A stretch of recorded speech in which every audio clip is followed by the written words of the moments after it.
Namo Fundamental Teacher Shakyamuni Buddha. Namo Fundamental Teacher Shakyamuni Buddha. Namo Fundamental Teacher Shakyamuni Buddha.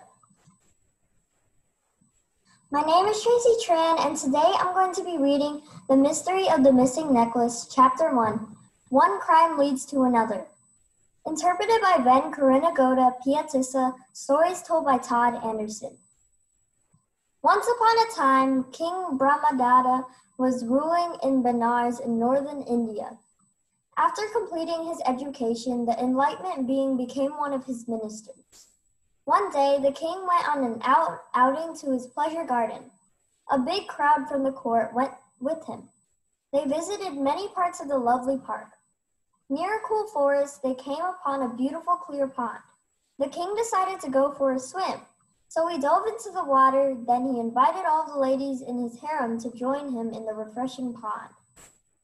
Laughing together, the harem women took off all their ornaments and jewelry from their heads, necks, ears, wrists, fingers, waists, ankles, and toes, along with their outer clothing. They handed all these over to their servant girls for safekeeping. Then they jumped into the pond with King Brahmadatta. The king had given one of his favorite queens a very valuable pearl necklace. She was so fond of it that she called it by a pet name, Most Precious. It just so happened that a curious she-monkey had been watching all this from a branch of a nearby tree. Peering between the green leaves, she had paid very close attention. When she had caught sight of the most precious pearl necklace, her eyes had nearly popped out of her head. Imagining how grand she would look wearing the queen's beautiful necklace, she patiently watched the servant girl who was guarding it. In the beginning, the girl watched very carefully, but the heat of the day soon made her drowsy.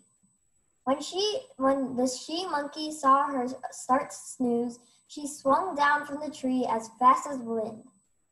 In a flash, she grabbed the necklace and called Most Precious, put it around her neck, and ran back up the tree. Afraid that the other monkeys would see it, the little thief hid the gleaming pearl necklace in the hollow of the tree. Then she sat guarding her loop, remaining silent and pretending to be as innocent as a nun. In a minute or two, the servant girl awoke from her accidental nap. Frightened, she immediately looked over to the queen's possessions. When she saw the necklace was missing, she yelled out in terror, "Help! Help! Some man has taken the queen's pearl necklace, the one called Most Precious." After running to her side, security guards went and reported the theft to the king. He ordered them to stop at nothing and to catch the thief immediately. Frightened of the king's wrath, the guards began dashing madly around the pleasure garden searching for the thief.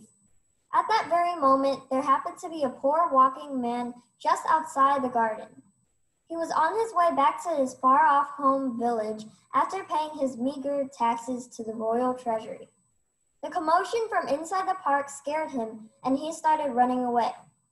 Unfortunately, the security guards saw him running and said to each other, "That must be the thief." They rushed through the garden gate, and after a short chase, they easily captured the innocent man. They began beating him as he shouted, "You no good thief! Confess that you robbed the queen's pearl necklace, the one she calls most precious." The poor man thought, "If I say I didn't take it, these men will beat me to death for sure. But if I confess, they will have to take me to the king." So he said, "Yes, I admit, I took the necklace." Hearing this, the security guards handcuffed him and hauled him off to the king. After being told of the man's confession, the king asked him, "Where is the most precious necklace now? What have you done with it?" Being a somewhat clever fellow, the prisoner replied, "My lord king, I am a very poor man indeed. I have never in my life owned anything at all valuable, not a most precious bed or a most precious chair, and certainly not a most precious pearl necklace. It was your majesty's own chief financial advisor who made me steal his most precious. I gave it to him.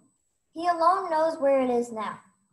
King Brahmadatta summoned his chief financial advisor and asked, Did you take most precious from the man's hands? Yes, my lord, said he. Where is it now? Asked the king. I gave it to the royal teacher priest. The royal teacher priest was called for and asked about the stolen necklace. He claimed, I gave it to the official court musician. He, in return, was summoned and questioned. He answered, I gave most precious to a high-class prostitute. When she was identified and brought to the king, he demanded to know what she'd done with the queen's pearl necklace. But she alone replied, Your Majesty, I don't know anything about the pearl necklace. As the sun began to set, the king said, Let us continue this investigation tomorrow. He handed the 5 suspects over to his ministers and returned to his palace for the night. Namo Fundamental Teacher Shakyamuni Buddha. Namo Fundamental Teacher Shakyamuni Buddha. Namo Fundamental Teacher Shakyamuni Buddha.